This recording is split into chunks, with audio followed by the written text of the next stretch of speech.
Ma'asyiral muslimat yang dimuliakan Allah Subhanahu wa taala.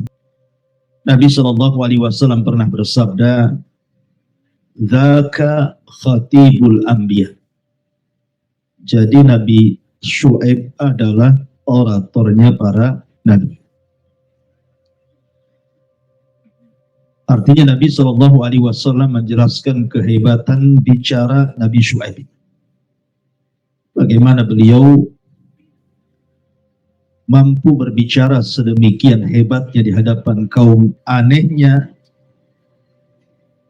Kaumnya justru kufur kepada Nabi Allah Syuaib alaihi salatu wassalam. Adapun Nabi Syuaib sendiri dalam Al-Quran itu disebut sebanyak 11 kali. Dan kisahnya bisa dilihat dalam surah Al-A'raf ayat 7 atau surah ke-7, kemudian surah Hud surah ke-11, kemudian surah Al-Hijr surah ke-15, kemudian juga Asy-Syu'ara surah ke-26 dan Al-Ankabut surah ke-29. Di situ dijelaskan bagaimana kisah Nabiullah Syuaib alaihi salatu wassalam. Lah, Nabiullah Syuaib alaihi salatu wassalam memang dipertentangkan tentang nasabnya. Tetapi banyak ahli sejarah bahwa silsilah Nabi Syuaib itu sampai kepada Ibrahim. Syuaib ibn Mikail ibn Yashjur ibn Madyan ibn Ibrahim. Jadi silsilahnya sampai kepada Madyan putra Ibrahim. Makanya kaumnya disebut kaum Madyan, karena diambil dari putra Ibrahim namanya Madyan. Jadi Madyan itu jadi sebuah kota, nama sebuah kota yang kemudian Syuaib diutus kepada kota tersebut. Masalahnya di dalam Al-Quranul Karim ada beberapa ayat yang menyebutkan dua nama. Pertama Madyan, sebagaimana ayat yang kita baca. Yang kedua Aikah, Ashabul Aikah. Sebagaimana Allah mengatakan, kadzdzaba ashabul aikatil mursalin. Telah mendustakan penduduk Aikah itu para nabi. Dan dalam ayat yang lain, wa in kana ashabul aikati ladzalimin. Dan sesungguhnya ashabul aikah itu termasuk orang-orang zalim. Kemudian di dalam ayat yang lain, wa ila madyana akhahum Syuaibah.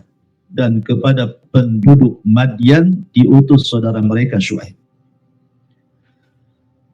Apakah ashabul aikah ini berbeda dengan Madyan? Memang terjadi silang pendapat. Ada yang mengatakan bahwa Madyan dengan Aikah itu berbeda tempat. Jadi Nabi Syuaib itu diutus ke dua tempat. Pertama ke Madyan, kota Madyan. Yang kedua ke kota Aikah. Tapi ada yang mengatakan tidak, Madyan dengan Aikah itu sama. Jadi Madyan itu kotanya, adapun Aikah itu pohon yang disembahnya. Karena secara bahasa Aikah itu semak belukar. Tetapi secara istilah, Aikah itu satu pohon yang besar, yang rindang, yang bercabang, di mana penduduk Madyan itu sangat yakin dengan pohon itu. Jadi mereka meyakini bahwa kemajuan perekonomian mereka, kesuburan ladang mereka, dan kenikmatan yang mereka selama ini mendapatkan nikmat itu semua dinasabkan kepada pohon tadi. Jadi nikmat itu datang dari pohon. Lah, pohon itu disebut Aikah. Maka para penyembah pohon itu disebut ashabul Aikah. Jadi Madyan dengan Aikah itu ya satu tempat, bukan dua tempat. Walaupun ada yang mengatakan seperti itu. Ma'asyiral muslimat yang dimuliakan Allah Subhanahu wa taala. Adapun Letak Madian sendiri secara geografis gitu ya. Ada yang mengatakan Madian itu yang sekarang ya, kalau sekarang ini memang banyak peninggalan rumah-rumah dan tempat-tempat ibadah kuno. Kemudian juga ada berhala-berhala yang dipahat, ya, yang letaknya itu dekat Laut Mati. Laut Mati di mana? Laut Mati itu tempat diazabnya kaum Lut, itu yang disebut dengan Sodom, ya. Dan Madian ini terletak di tenggara Gunung Sinai, kawasan daerah Yordan yang berbatasan dengan Palestina. Jadi ada yang mengatakan bahwa dia sebelah utara Laut Merah, tepatnya kalau sekarang disebut Al-Batniyah. Itu disitulah letak geografisnya Madian itu. Atau lebih tepat lagi sebelah barat Laut Hijaz di pantai timur dari Teluk Aqabah. Baik. Madian ini di zaman Nabiullah Syuaib alaihi salatu wassalam itu diberikan banyak kenikmatan yang Allah anugerahkan kepada mereka. Salah satunya adalah mereka diberikan peternakan yang banyak. Jadi mereka adalah para peternak. Kemudian yang kedua, dianugerahkan oleh Allah Subhanahu wa taala kesuburan tanah. Karena suburnya tanah itu ada kaitan dengan peternakan. Yang namanya kambing, sapi ataupun unta kan makan rumput. Sehingga tanah yang subur itu pasti akan menumbuhkan rumputan dan cocok untuk peternakan. Belum lagi kemudian buah-buahan, sayuran dan begitu seterusnya. Sehingga perekonomian kaum Madian di zaman itu sangat pesat. Terutama area perdagangan. Perniagaan dan perdagangan itu justru pusat daripada mencari ekonominya umat Madian. Dan tentu nikmat yang lebih besar lagi diutus kepada mereka seorang nabi. Itu nikmat yang paling besar yang harus mereka syukuri. Tapi kemudian kaum Madian ini kufur. Di antara kekufurannya mereka melakukan kesyirikan kepada Allah Azza wa Jalla dengan cara menyembah pohon. Jadi mereka menyembah pohon yang disebut dengan Aikah tadi. Ashabul Aikah. Aikah itu pohon besar. Lah mereka menyembah pohon ini. Pohon Aikah ini. Kemudian juga yang kedua, kufur nikmatnya adalah mereka menolak dakwah Nabi Syuaib. Ini kufur nikmat yang paling besar lah, menolak seorang nabi. Ya, tidak bersyukur mereka dengan adanya Nabi Syuaib ini. Kemudian juga buruknya cara muamalah mereka. Terutama dalam dunia perdagangan, mereka terbiasa mengurang-urang takaran, mengurang-urang timbangan. Dan inilah sejarah pertama buruknya ekonomi. Jadi kaum Madian itu terkenal, itu buruknya perniagaan. Itu akan disebutkan dalam Al-Quran. Yang kemudian sampai menjadi contoh hari ini kan itu.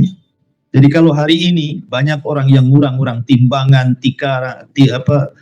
takaran, meteran, kemudian curang dalam berniaga, itu kebiasaan yang dilakukan kaum Madian sebenarnya. Kalau homoseksual itu kan kebiasaan kaum Lut gitu ya. Tapi kalau curang dalam berniaga ini adalah kebiasaan kaum Madian. Makanya ketika Nabi SAW hijrah dari Mekah ke Madinah, dilihatnya perekonomian Madinah itu amburadul. Mereka suka curang.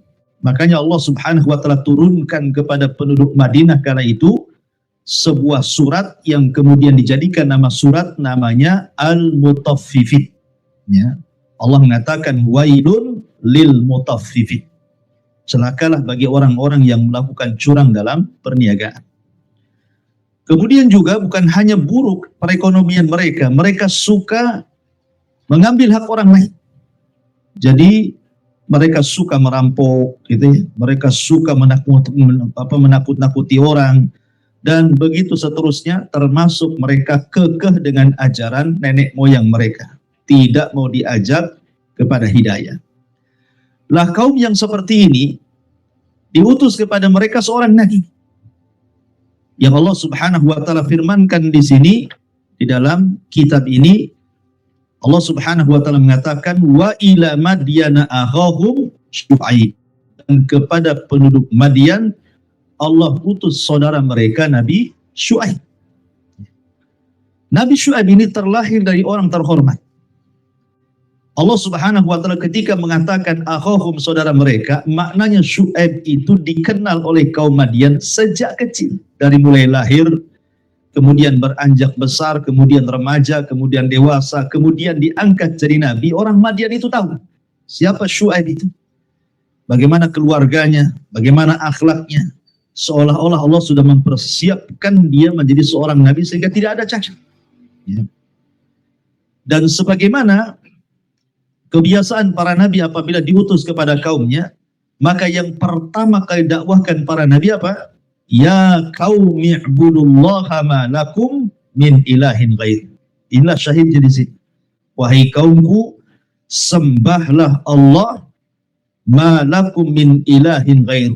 Karena tidak ada sesembahan selain daripada Allah Subhanahu wa taala yang layak kalian sembah.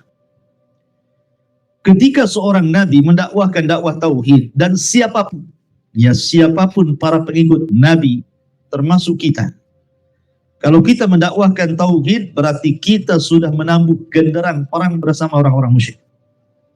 Ya, makanya di sini Syekh pengarang rahimahullahu taala memberikan judul perang antara tauhid dan syirik.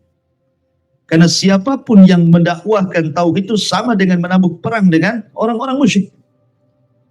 Ya kita lihat saja sekarang kalau kita ingatkan manusia kepada kesyirikan, dunia-dunia perdukunan, dunia-dunia santet dan yang lainnya, itu pasti ada yang bela. Tidak semua setuju kan? Ada juga yang bela. Buktinya ada pengacaranya. Artinya dibela gitu ya. Jadi bukannya kemudian kita serukan ini kesyirikan, malah dibela-bela. Atau ketika kita ingatkan tentang kitab-kitab rujukan tukang-tukang sihir, ya. Di antaranya Syamsul Ma'arif, Manba Usulul Hikmah, itu tidak terima. Ada orang-orang yang menganggap ini bukan kitab sihir, ini kitab hikmah katanya. Jadi memang seperti itu. Siapapun yang menyerukan kepada tauhid, pasti ada yang menentang. Maka inilah ajakan yang pertama Nabiullah Syu'aib alaihi salatu wassalam, mengajak manusia ke dalam tauhid dan memberantas kesyirikan. Kemudian yang kedua, Nabi Syu'aib mengajak untuk bersyukur akan nikmat Allah.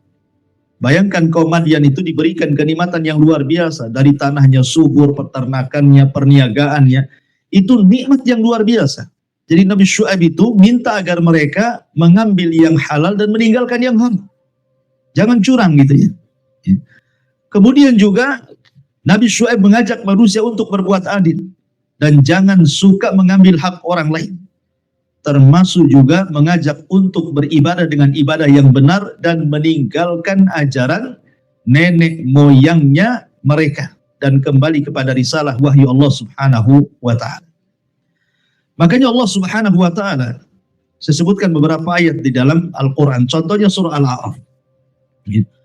Allah Subhanahu wa taala berfirman dalam surah Al-A'raf di sini, wa ila madyana akhahum Syu'aibah qala ya qaumi ibudullaha ma lakum min ilahin ghair qad ja'atkum bayyinatun min rabbikum fa awful kaila wal mizana wa la tabkhasun nasa asya'ahum wa la tufsidu fil ardi ba'da islahiha dzalikum khairul lakum in kuntum mu'minin wa la taqudu bi kulli siratin tu'iduna wa tasudduna an sabilillah man amana bihi wa tabghunaha iwaja wadhkuru id kuntum qalilan fakatsarahum wangduru kaifa kana akibatul mufsidin.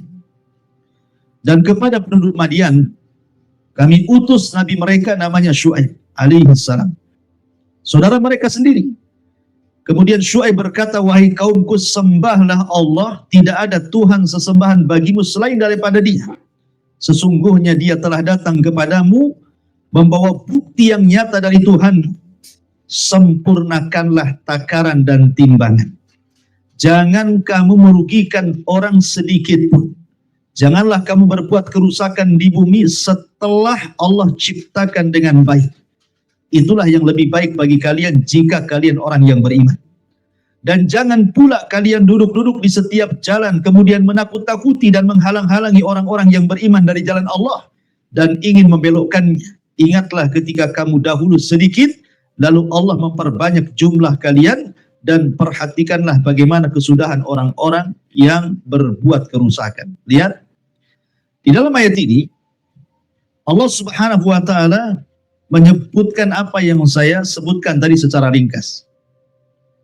Bagaimana nikmat yang Allah anugerahkan kepada mereka, dan bagaimana mereka bermuamalah dengan nikmat itu, dan bagaimana pula dakwahnya Nabi Syuaib kepada mereka. Allah katakan di sini, dan kepada penduduk Madian, ashabul Aikah, Allah utus saudara mereka Syuaib. Kemudian Syuaib mengatakan, wahai kaumku, sembahlah Allah, artinya tauhidkan Allah. Sekali lagi bahwa bendera dakwah para nabi itu tauhid. Tauhid sebelum yang lain. Makanya Allah mengatakan, walaqad ba'atsna fi kulli ummatir rasulan an i'budullaha wajtanibut taghut. Dan kami utus pada tiap-tiap umat ini seorang rasul, tugas mereka hanya menyerukan kepada manusia, sembahlah Allah, tauhidkan Allah, dan jauhi sesembahan selain daripada Allah atau disebut dengan tauhid. Kemudian dia mengatakan, qad ja'atkum bayyinatun mir rabbikum. Telah datang kepada kalian bayyinah, keterangan dari Rabb kalian. Jadi Syuaib itu datang membawa risalah Allah Subhanahu wa taala, menjelaskan bukti-bukti penyimpangan orang-orang Madian bahwa ini tidak benar. Salah satunya meluruskan soal ekonomi, soal perniagaan. Kata Syuaib, wa auful kaila wal mizan wa la tabkhasun nas asya'ahum. Maka sempurnakan takaran dan timbangan kalian. Sering saya katakan, Ma'asyiral muslimat yang dimuliakan Allah Subhanahu wa taala, kenapa masalah curang dalam berniaga itu menjadi perhatian di dalam Islam. Sampai-sampai dalam surah Al-Mutaffifin itu, orang-orang yang curang dalam berniaga itu diancam dengan kalimat wailun. Wail itu penafsirannya adalah sebuah lembah di neraka jahanam yang sangat dalam, yang sangat gelap, yang sangat-sangat busuk baunya. Ya. Jadi sampai-sampai di dalam Al-Quran itu mereka terancam dengan wail. Coba, lembah yang menakutkan, sampai-sampai jahanam sendiri yang letak lembah itu di dalam jahanam, itu jahanamnya ketakutan tuh dengan lembahnya sendiri. Lah, lembah sedemikian menakutkan itu diancam kepada siapa? Kepada mutaffifin, kepada orang-orang yang suka mengurang-urang dan suka curang dalam berniaga. Ulama menjawab, kenapa sedemikian kerasnya gitu ya ancamannya, sampai diancam dengan lembah jahanam itu? Karena kalau seandainya kita perhatikan antara penjual dan pembeli, umumnya yang suka ngurang-ngurang takaran dan timbangan itu kan biasanya orang yang jual buah-buahan atau biji-bijian yang sifatnya ditimbang, gitu ya. Ya umumnya kan begitu. Kalau sekarang ya mungkin ke pakaian, apalagi di Batam ini keras juga gitu ya, buah-buahan itu ditimbang kulit-kulitnya gitu. Beli duren, kulit-kulitnya ditimbang, sampai rumah isinya nggak ada, kulitnya jadi dapat kan itu ya. Jadi antara penjual dan pembeli itu kita tidak tahu siapa dia.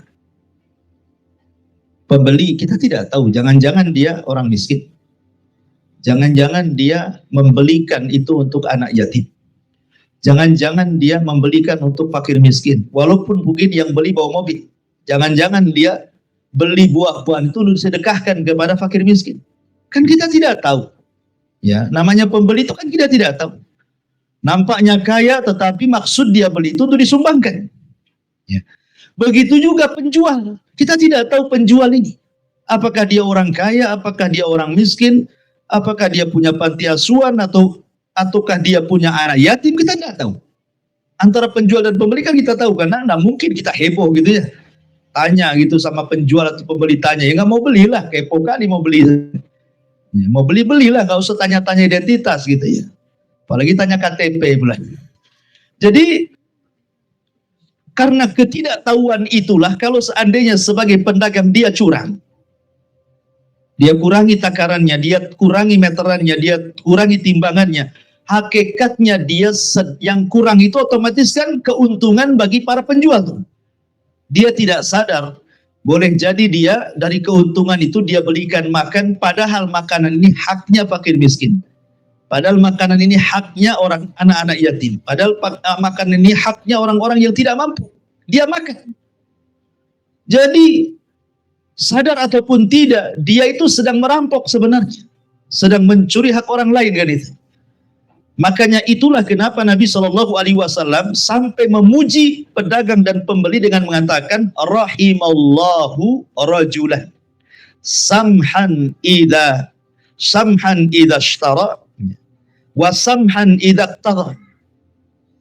Jadi Allah merahmati gitu ya para penjual itu, samhan kalau dia mudah, idza ishtara kalau dia menjadi pembeli, samhan idza ba' kalau dia menjadi penjual, samhan idza qada kalau dia mudah ketika memberikan bayaran kepada orang yang dihutangi atau sebaliknya. Ya. Jadi Nabi SAW sampai mendoakan rahmat loh kepada orang yang mudah, baik penjual dan pembeli itu. Kenapa Nabi SAW sampai seperti itu, memudah orang yang sebagai penjual mempermudah kepada pembeli, sebagai pembeli mempermudah kepada yang menjual? Karena hakikatnya mempermudah itu sedekah. Contoh umpamanya ini, ibu beli ke saya 1 kilo buah jeruk, saya tambahi 1. Otomatis kan yang 1 itu sedekah saya. Kalau memang dia orang miskin, berarti saya sedang sedekah kepada orang. Kalau dia anak yatim, berarti saya sedekah kepada anak yatim. Dan begitu seterusnya. Begitu juga sebagai pembeli. Kalau dia mudah pembeli umpamanya kan, ada kembalian mungkin 1.000 perak atau 2.000 perak, udahlah ambil saja. Ini hakikatnya dia sedang bersedekah dengan sodakotus sir namanya. Sedekah yang disembunyikan. Kan tidak tahu sedekah itu kecuali ibu dan dia saja kan, orang lain tidak tahu. Ya, tak mungkin ibu cerita, tadi saya beli buah, ya, kemudian lebih 1.000 lah saya sedekahlah sama dia. Jadi kalau diam saja kan masuk sodakotus sir namanya. Dan dua-duanya berkah. Penjual akan menjadi berkah dan akan ditambah berkahnya karena sedekahnya. Pembeli juga akan menjadi berkah dengan apa yang dibawa ke rumahnya. Lah kaum Madian ini, mereka curang dalam itu. Makanya kemudian Syuaib ini diutus kepada mereka, selain mendakwahkan yang utama adalah dakwah tauhid, kemudian berusaha untuk meluruskan perekonomian mereka dengan mengatakan fa'auful kaila wal mizan wala tabkhasun nasa asya'ahum. Ya. Sempurnakan timbangan, sempurnakan takaran, jangan merugikan manusia sedikit pun. Wala tufsidu fil ardi ba'da islahiha. Jangan merusak bumi setelah Allah perbaiki. Karena ini merupakan kerusakan ekonomi, itu kan yang menegakkan tatanan sebuah negara. Kalau dirusak berarti merusak sebuah negara.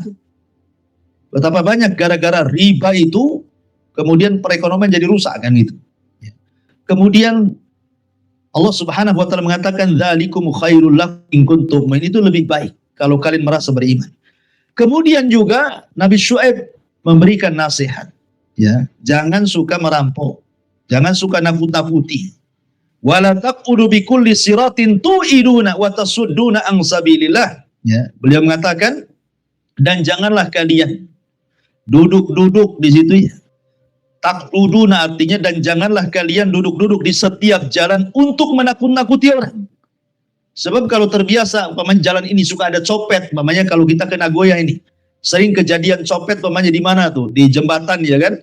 Mungkin kita nggak melewat situ jadinya kan? Jadi kita takut jadinya. Ya. Makanya kemudian dia mengatakan janganlah kalian duduk-duduk setiap jalan dengan menakut-nakuti orang dan menghalang-halangi orang yang beriman dari jalan Allah Subhanahu wa taala, kemudian berusaha untuk membelokkan dari keimanan itu. Makanya Allah Subhanahu wa taala kemudian mengatakan man amana bihi wa tabghuna iwaja. Kemudian Nabi Syuaib mengingatkan nikmat. Wadhkuru id kuntum qalilan fakatsarahum wanzuru kaifa kana akibatul mufsidin. Ingatlah akan nikmat Allah dulu kalian sedikit, sekarang kalian banyak. Ya, sekarang kalian punya harta, sudah kaya, ya, sudah punya perniagaan, peternakan, pertanian. Ya, dulu kalian tidak miskin lagi. Jumlah kalian juga sudah banyak gitu ya. Maka syukuri nikmat ini. Sebab apa? Wangduru kaifa kana akibatul mufsidin. Ya, karena kalian bisa lihat akibat orang-orang yang merusak di bumi ini. Lah ma'asyiral muslimat yang dimuliakan Allah Subhanahu wa taala. Kembali kepada dakwah tauhid. Jadi Nabi Syuaib alaihi salatu wassalam itu melihat bahwa kaum Madyan itu hati mereka tertambat kepada pohon yang disebut dengan Aikah. Jadi berusaha jangan sampai kemudian kaum Madyan itu melakukan kesyirikan. Karena pohon itu tidak mendatangkan manfaat dan juga tidak mencegah madarat. Kalau kita melihat kisah Nabi SAW dan para sahabat ketika bertolak dari Madinah menuju perang Hunain, ya, kan yang ikut dalam perang Hunain itu kan tidak semua sahabat senior. Ada sahabat-sahabat itu yang junior yang baru masuk Islam, sehingga akidah mereka tidak kokoh. Gitu. Jadi di tengah-tengah perjalanan Madinah dan Hunain itu, rupanya mereka melewati satu pohon namanya pohon bidara. Pohon bidara yang paling besar gitu. Mereka teringat di zaman jahiliyah, pohon itu tempat berkah, tempat mencari berkah. Makanya apapun hajatnya orang-orang jahiliyah itu, mereka datang ke pohon ini. Termasuk juga kalau mereka hendak perang, itu mereka meyakini bahwa pohon itu akan menyalurkan kekuatan kepada pedang-pedang mereka dan mereka akan dimenangkan dalam peperangan. Sehingga sebelum pedang itu dipakai perang, pedang itu digantungkan dulu di pohon itu. Baru waktunya perang diambil. Itulah keyakinan jahiliyah. Jadi mereka mengatakan, ya Rasulullah, ij'al lana ilahan kama lahum aliyah. Rasul, buat juga lah untuk kami pohon macam itu, katanya. Jadi kalau sebelum perang nggak main berangkat gini, gantungkan dulu pohon apa pedang kita transfer dulu kekuatan gitu ya. Dan begitulah gitu ya, keyakinan orang-orang musyrik itu sampai sekarang biasanya dikit-dikit transfer kekuatan, dikit-dikit transfer kekuatan kan. Gitu ya, sampai penyakitnya bisa ditransfer ke kambing kan gitu, sampai ke pohon kelapa. Kasihan lah kambing sehat jadi sakit jadi. Tapi kata dokter siapa itu, nggak bisa pula dia mendahkan jerawat ke kambing gitu. Penyakit jantung bisa disembuhkan jerawat, tak bisa. Jadi orang-orang musyrik itu selalu seperti itu. Ya, mentransfer kekuatan dari pohon ke pedang tadi. Jadi Nabi SAW marah lah. Biasanya Rasul itu tidak pernah marah. Marahnya itu kalau masalah urusan kesalahan dalam bab-bab selain akidah, Rasul jarang marah. Contoh namanya ada orang Badui yang kencing di masjid, Rasul tidak marah. Mungkin dia jahil, nggak paham kalau masjid bukan tempat kencing gitu ya. Makanya Rasul dengan lembut dan mengatakan masjid ini tempat baca Quran, masjid ini tempat zikir, masjid ini tempat sholat gitu ya, bukan tempat kencing. Lembut, sampai akhirnya kelembutan Rasul memberikan hidayah kepada Arab gunung tadi. Sampai berdoa dan mengatakan Allahumma arhamni wa Muhammadan, ya Allah rahmati aku dan Muhammad. Tetapi Rasul bisa marah di sini. Ya, karena urusannya bukan urusan fikih, bukan urusan ibadah, tapi urusan tauhid di sini. Makanya Rasul bertakbir 3 kali, Allahu Akbar, Allahu Akbar, Allahu Akbar. Kultum kama qalat Banu Israel li Musa. Ucapan kalian loh, persis seperti ucapan Bani Israel kepada Nabi Musa. Apa maksudnya? Jadi ketika Bani Israel itu baru diseberangkan dari lautan, mata mereka memandang Fir'aun itu ditenggelamkan. Dan mereka menyaksikan betul-betul gitu, bagaimana orang yang selama ini menyiksa, memperbudak mereka itu dihukum sedemikian rupa oleh Allah. Harusnya kan mereka bersyukur tuh. Dan mereka mendapatkan seorang nabi yang mengarahkan mereka kepada agama yang benar. Baru lewat dari laut itu, tiba-tiba mampir di sebuah kampung. Kampung itu masih musyrik dan menyembah patung anak sapi. Ya. Lah kebiasaan bangsa Mesir itu, Tuhan mereka patung anak sapi juga. Jadi ketika mereka melihat patung anak sapi, teringatlah sesembahan mereka dulu waktu di Mesir. Tiba-tiba mereka mengatakan, ya Musa ij'al lana ilahan kama lahum alihah. Musa, jadikanlah Tuhan kayak gitu juga katanya. Sebagaimana dulu kami juga punya patung-patung yang kami sembah seperti itu. Musa marahlah dan mengatakan innakum qaumun tajhalun. Kalian ini kaum yang bodoh, sudah dapat tauhid malah syirik itu. Lah Rasul menyamakan para sahabat itu dengan apa yang dilakukan Bani Israel ketika mereka meminta pohon untuk dijadikan tabaruk tuh. Kalian ini persis seperti umatnya Nabi Musa. Sungguh kalian umat yang jahil, kata Nabi. Sudah diberikan hidayah tauhid, mau menyekutukan Allah Azza wa Jalla. Lah ashabul aikah itu seperti itu. Makanya mereka disebut ashabul aikah karena mereka menyembah patung aikah berupa pohon besar yang bercabang gitu ya. Setiap mereka ada kesusahan datang ke pohon itu dan begitu seterusnya. Dan ini pernah berlaku dulu zaman saya masih kecil-kecil di Jawa Barat itu. Biasanya kalau saya melintasi ada pohon-pohon beringin. Pohon-pohon beringin itu kan besar tuh pohon beringin itu. Menakutkan kalau di daerahnya, kalau dia terletak di bukit-bukit. Sampai di desa Ana itu ada dam, ya. Itu sebelahnya ada pohon beringin besar sekali. Lah kebetulan saya sekolahnya itu dekat situ. Jadi lewat setiap ke sekolah lewat situ. Jadi setiap lewat tuh selalu ada sesajen di pohon beringin itu. Ada sesajen itu, sudah nasinya, ada telur sebelah, ada ikan terinya gitu. Mungkin sekarang sudah nggak ikan teri lagi, jinnya nggak mau, udah kakak mungkin sekarang. Telurnya nggak sebelah lagi, udah satu. Gitu. Bukan nasi biasa, nasi kebuli kalau sekarang. Jadi zaman dulu kan masih seperti itu ya, masih mengeramatkan pohon gitu ya. Alhamdulillah sekarang sudah banyak diteban pohon beringin di sana itu. Ya mungkin karena sudah sibuk dengan WhatsApp-nya, dengan Facebook-nya, dengan YouTube-nya, sudah lupa sama pohonnya. Ya, malah sibuk syahwatnya gitu ya. Jadi intinya bahwa Madian itu menambatkan sembahan mereka ke pohon Al-Aikah itu. Apapun kehajat mereka datang ke pohon itu. Ya. Apapun hajat mereka. Makanya kemudian Nabi Syuaib itu datang kepada mereka untuk melepaskan sesembahan mereka kepada pohon menuju sesembahan kepada Allah Subhanahu wa taala. Tapi apa jawaban orang-orang ini ya. Mereka justru lebih memilih memegang nenek moyang mereka. Makanya disebutkan di dalam Al-Qur'an juga ketika Nabi Syuaib alaihi salatu wassalam berusaha mengingatkan mereka akan kesyirikan umat-umat dulu yang dihancurkan Allah. Allah mengatakan, ya qaumi la yajrimannakum syiqaqi an yusibakum mithlu ma asaba qauma Nuhin au qauma Hudin au qauma Saleh wa ma qaumu Lutin minkum biba'id. Subhanallah. Lihat bagaimana retorikanya Nabi Allah Syuaib ini. Wahai kaumku, janganlah perselisihan antara aku dengan kalian gara-gara aku mendakwahkan tauhid ini menyebabkan kalian berbuat dosa. Ya. Sehingga kalian ditimpa siksa seperti yang menimpa kaum Nuh. Bagaimana karena kesyirikan kaumnya menentang nabinya, diazab oleh Allah dengan banjir. Seperti kaum Hud yang diangkat ke langit selama 7 malam 8 hari, diputar-putar kemudian mati semua baru ditimpakan kembali ke bumi. Atau seperti kaum Saleh yang diteriakkan satu teriakan Jibril kemudian mati bergelimpangan di rumah-rumah mereka.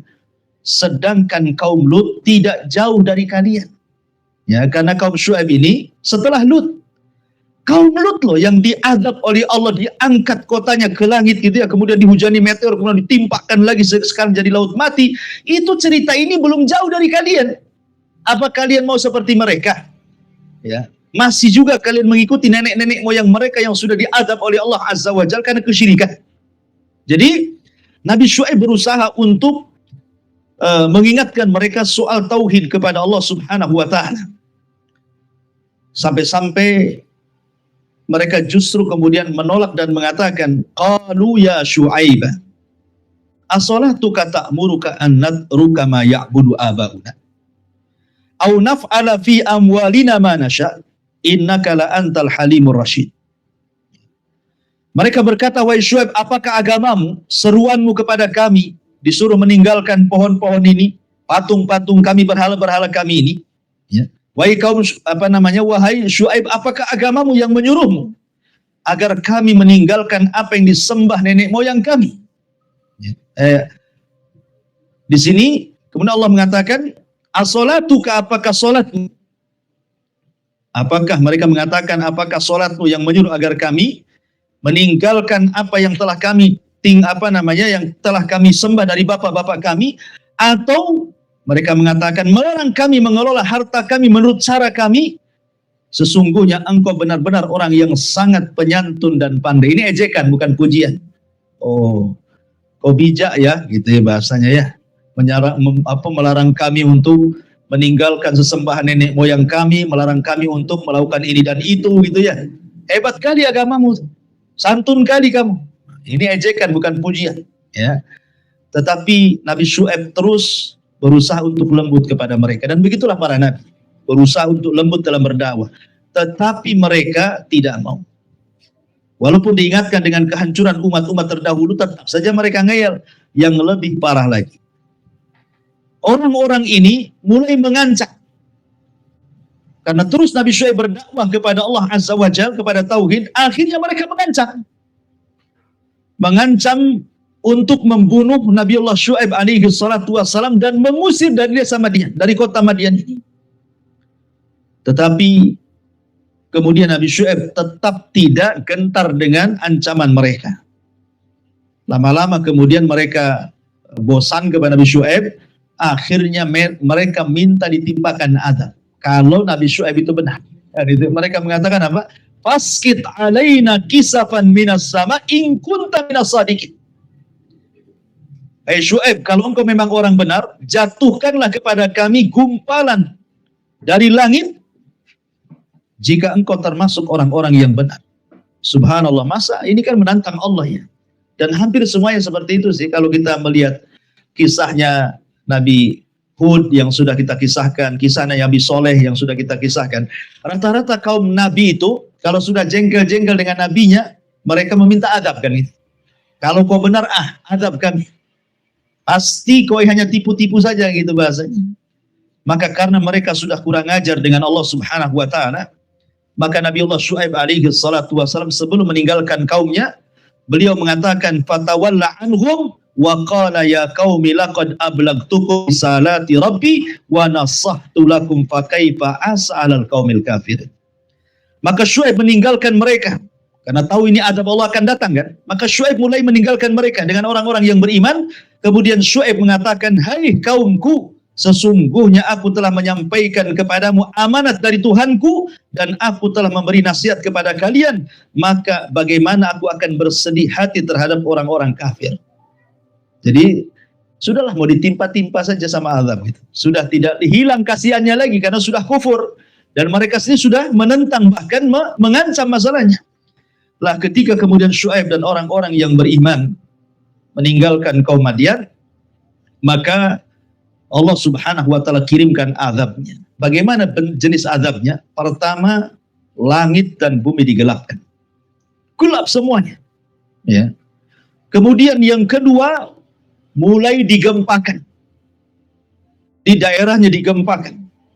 Kemudian yang ketiga, datang suara mengguntur yang memecahkan gendang-gendang telinga sehingga ruh dicabut dari setiap jasad kaum Madian dan jasad mereka bergelimpangan di mana-mana. Dan itu difirmankan dalam beberapa surat dalam Al-Quran, seperti Allah mengatakan dalam surah Asy-Syu'ara, fakadzabuhu fa'akhadahum adzabu yaumidz dzullah innahu kana adzaba yaumin adzim. Kemudian mereka mendustakan Syuaib, lalu mereka ditimpa azab pada hari yang gelap. Jadi pertama digelapkan dulu. Ya. Jadi langit, bumi itu digelapkan, betul-betul gelap. Baru setelah itu, di dalam surah yang lain, fa'akhadatkumur rajfah. Maka datang gempa yang luar biasa sehingga meruntuhkan seluruh bangunan. Kemudian yang ketiga Allah katakan, wa akhadatil ladzina zalamus sayhatu fa asbahu fi darihim jathimin. Maka Jibril datang kemudian berteriak sekali teriakan yang mengguntur sehingga mereka menjadi jasad-jasad di rumah-rumah mereka, bergelimpangan di mana-mana. Kemudian Nabi Syuaib alaihi salatu wassalam Allah selamatkan dan Allah katakan, walamma jaa amruna najjayna Syuaiban walladzina amanu ma'ah bi rahmatin minna wa akhadatil ladzina zalamus sayhata fa asbahu fi darihim jathimin. Maka ketika keputusan kami datang, kami selamatkan Syuaib dan orang-orang yang beriman bersamanya dengan karunia kami, sedang orang-orang zalim dibinasakan oleh suara yang mengguntur sehingga mereka mati bergelimpangan di rumah-rumah mereka. Baik, ma'asyiral muslimat yang dimuliakan Allah Azza wa Jalla, ada beberapa faedah yang kita bisa petik antara perang tauhid dan syirik ini, antara Nabi Syuaib dan juga kaum Madian yang sudah saya kisahkan secara ringkas ini. Yang pertama, ya, bahwa dakwah setiap para nabi yang harus kita ikuti adalah dakwah tauhid. Dan yang pertama kali dakwah tauhid adalah diserukan kepada orang terdekat kita. Siapa? Ya keluarga dulu. Ya, keluarga dulu. Seperti Syuaib kaumnya dulu sebelum ke yang lain. Seperti Nabi Allah Ibrahim nanti yang saya akan ceritakan kan. Bagaimana Ibrahim itu sebelum dakwah kepada kaumnya, dakwah kepada bapaknya dulu. Kepada Azar. Ya. Maka kita pun sama, dakwahkan keluarga kita ke dalam tauhid. Kemudian faedah yang kedua, di sini ada faedah tentang ahammiyah al-uslub al-hasanah, tentang pentingnya retorika dalam berdakwah. Syuaib itu kan lembut orangnya. Ya, maka dalam berdakwah juga harus dengan kelembutan, karena kata Nabi SAW, tidaklah kelembutan ini menempel di sesuatu pasti akan menghiasinya. Dan tidaklah kekasaran menempel di segala sesuatu pasti akan merusaknya. Ya. Kemudian juga faedah yang ketiga, di sini takhwiful mad'uwin billah, mengajak orang-orang yang kita dakwahi untuk takut kepada Allah. Nabi Syuaib ini berusaha untuk mendakwahi kaumnya supaya takut kepada Allah Subhanahu wa taala, dan mengatakan ala tattaqun inni lakum rasulun amin fattaqullaha wa atiiun. Tidakkah kalian bertakwa, artinya tidakkah kalian takut kepada Allah? Saya ini utusan Allah bagi kalian yang amin, yang sangat amanah, dan bertakwalah kepada Allah, kemudian ikuti aku. Ya, jadi seorang pendakwah juga perlu menakut-takuti dengan neraka, dengan azab gitu ya. Kamu jangan seperti ini, nanti Allah murka dan begitu seterusnya. Ya, selain juga menggunakan tabsyir juga. Kalau kau melakukan seperti ini nanti akan dapat pahala sekian, akan dapat surga dan begitu seterusnya. Termasuk juga di sini ada faedah yang luar biasa, as-sabru. Kesabaran. Nabi Syuaib itu sabar luar biasa menghadapi kaumnya. Bertahun-tahun Nabi Syuaib itu sabar menghadapi kaumnya, tetapi memang kaumnya yang kufur, akhirnya kemudian Allah timpakan adab kepada mereka. Dan yang terakhir, bagaimana akibat para pendusta Nabi, ya, para pendusta sunnah mungkin hari ini. Hati-hati bahwa zaman dulu saja para pendusta sunnah itu, bagaimana akibatnya, mereka diratakan dengan tanah. Mereka diadab sedemikian rupa. Maka begitu juga pernah terjadi di zaman Nabi SAW. Ternyata orang-orang yang mereka tidak suka dengan sunnah Rasul itu terkadang langsung diberikan kes hukumannya di dunia sebelum di akhir. Seperti contohnya ada orang yang di hadapan Rasul itu makan dengan tangan kiri. Kemudian Rasul mengatakan kul biyaminik, makan dengan tangan kananmu, jangan tangan kirimu. Belum dicoba dia mengatakan mas toto aku nggak bisa Rasul. Belum dicoba. Karena ada orang yang kidal itu ya. Orang-orang kidal itu sebenarnya dia dengan tangan kanan, cuma karena kebiasaannya kidal terus jadinya. Rasul mengatakan makan dengan tangan kananmu, dia mengatakan aku tidak bisa. Oh, kata Rasul, idzan mastata'ta, kalau begitu kau tidak akan bisa. Akhirnya ketika Rasul mengatakan seperti itu, dua-dua tangannya tidak bisa diangkat. Nah, itu kan kes namanya. Ya. Atau ketika ada seorang laki-laki yang mengingkari hadis Nabi SAW yang disuruhnya kita mencuci tangan 3 kali setelah tidur malam. Jadi sebelum kita mengambil sesuatu, makanan atau wudhu atau apalah, Rasul menganjurkan supaya kita setelah bangun itu mencuci tangan 3 kali. Ya. Alasannya apa? Karena Rasul mengatakan fa inna ahadakum la yadri aina batat yaduhu, kata Rasul. Karena seseorang tidak tahu semalam itu tangannya diletakkan di mana. Kan orang tidak sadar kan, tangan itu bisa gerilya kemana-mana, orang tidak sadar, ya kan? Makanya tiba-tiba kemudian ada orang yang sombong dan mengatakan, ana adri aina batat yadi, saya tahu di mana tanganku menginap. Bayangkan Rasul mengatakan tidak tahu, dia pula mengatakan tahu. Kan ini kan kurang ajar namanya. Akhirnya kemudian ketika dia mengatakan seperti itu, malamnya dia tidur, keesokan harinya tangannya satu hasta masuk ke liang duburnya. Bayangkan. Satu hasta dari sini ke sini, masuk ke liang duburnya. Sekarang dia sudah tahu di mana menginapkan itu ya. Nah, itulah terkadang azab Allah itu kes, ya. Seperti kaum Madian ini, disuruh jangan nyembah pohon, malah kemudian ditentang nabinya. Akhirnya Allah azab dengan azab yang demikian, ya. Makanya di sini kembali kepada tema bahwa mu'alif rahimahullahu ta'ala menjelaskan kepada kita tentang perang antara tauhid dan kesyirikan ini akan terus berlanjut, bukan hanya di zaman para nabi, tapi sampai hari ini. Yang namanya perang tauhid dan syirik itu tidak akan selesai.